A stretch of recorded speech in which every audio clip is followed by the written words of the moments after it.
Isang magandang umaga, mga kababayan. Nagbabalik muli ang inyong lingkod, Sir Co-op. Naku, mga kababayan, ha? Talagang nakarma na talaga ng tuluyan itong si Franz Castro, mga kababayan.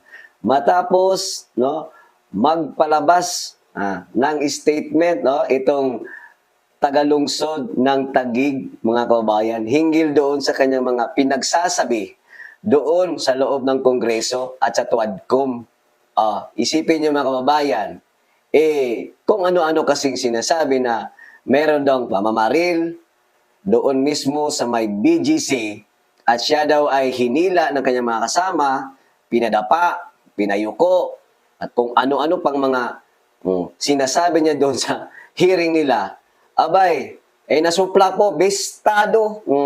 Itong si Franz Castro na sa kanyang kasinungalingan.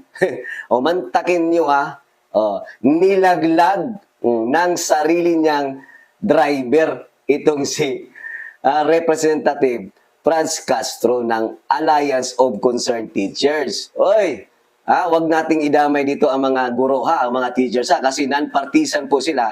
Ewan ko na lang sa taong yan kung ano-anong sinasabi, nadadamay patuloy itong mga butihing guro natin. Alam naman natin, manggagamit yan, no? Tatakbo ka ng congresswoman, party list, gagamitin mo yung Alliance of Concerned Teachers, di umano, concerned daw siya.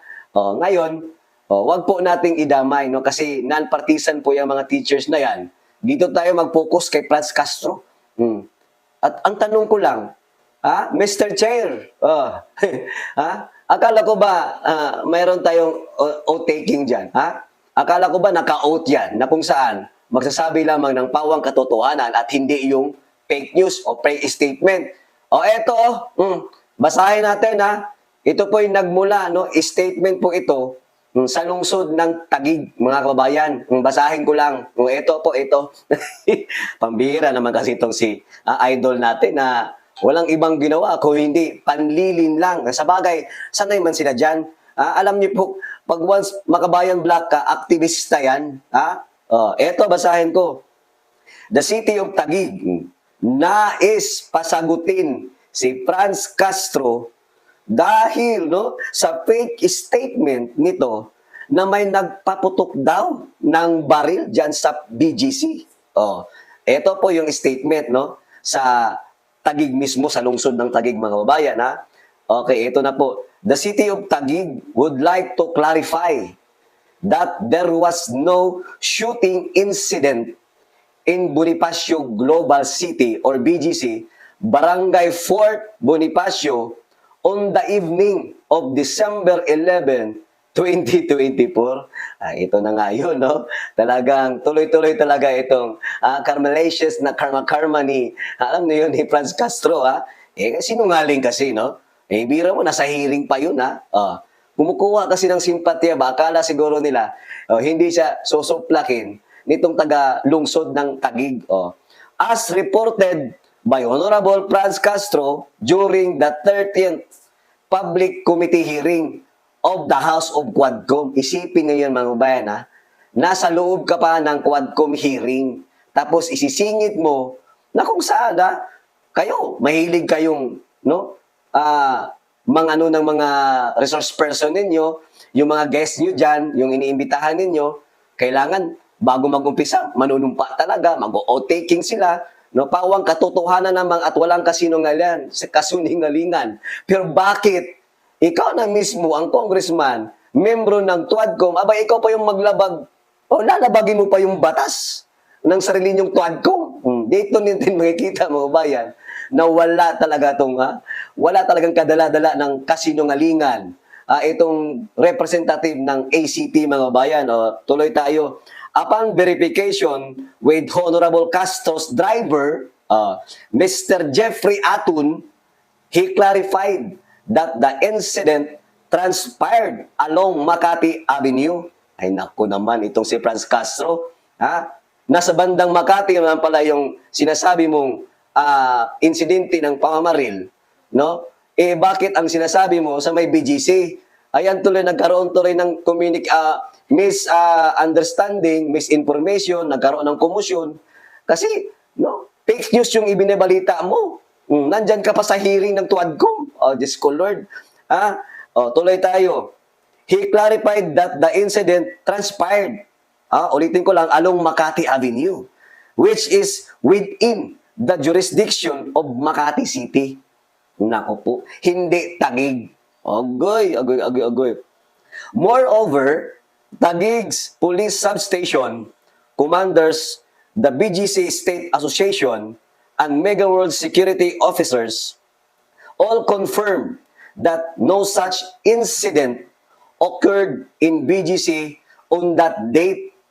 Grabe. Or in recent weeks. So, ibig sabihin, no, during that time na sinabi niya, December 11, nagpahayag siya ng kanyang statement na, no, mayroon daw serious threat sa kanya kasi may pamamaril dyan daw sa BGC. Wala palang katotohanan yan, mga kabayan. Hindi naman pala sa BGC nangyari. In fact, it has been reported that officers of Makati PNP were relieved on their duties following this incident in their jurisdiction. Ayun naman pala, Franz Castro. Ang layo naman pala ng mga pinagsasabi mo. Bakit sabihin mo sa may BGC sa Taguig? Dito naman pala sa Makati. Ayusin mo kasi muna. Ano ka ba talaga, ma'am? Para ka namang hindi congresswoman. Bakit ka magpapahayag na sa Quadcom hearing, hindi mo man lang tinanong yung driver mo kung saan talaga banda nangyari? Mastilan. Grabe, no? Taguig City, dito tayo sa kabila. Incident, their jurisdiction. We call on Honorable Castro office to issue, ayan na, no? A clarificatory statement to avoid confusion and to maintain accuracy in reports concerning public safety. Taguig City is committed to ensuring peace and security in all areas under its jurisdiction. Grabe naman. Makapanira ka naman, Honorable Franz Castro, honorable ka pa naman. Kung ano-ano yung sinasabi mo, tapos nandyan ka sa hearing ninyo, naka-oath ka pa, ano tong sinasabi mo? Napaka-unfair. Sagutin mo to. Dapat nating sagutin or dapat mong sagutin yan. Kasi kaming mga Pilipino ay nag-aabang sa sagot mo. Sasabihin mong nandun sa BGC, sa Makati naman pala nangyari. Tapos, no, yung mga pulis doon, reported din na naayos naman pala yung incident report na yun or yung ganun na mga pangyayari. Eto mga bayan, dito mo makikita na tayo nga or itong mga pulis or itong mga nasa lungsod nila ay pwedeng manipulahin, no? Magbabalita ng kung ano-ano, magkakaroon ng cause ng commotion. Tayo pa kaya mga Pilipino? Kaya tayong linlangin para lang makuha ang matamis nating mga boto. Ewan ko lang kung bakit nanalo pa to. Convicted naman to, kriminal. Andyan na po yung kaso niya. Bakit andyan pa din siya sa loob ng Kongreso? May posisyon. At saka, nagpabida-bida pa dyan. Para bang hindi na yata alam kung nasaan talaga yung katayuan niya, kung bakit para bang wala lang sa kanila. O wala lang sa kanya. Itong kaso niya na child abuse, kidnapping.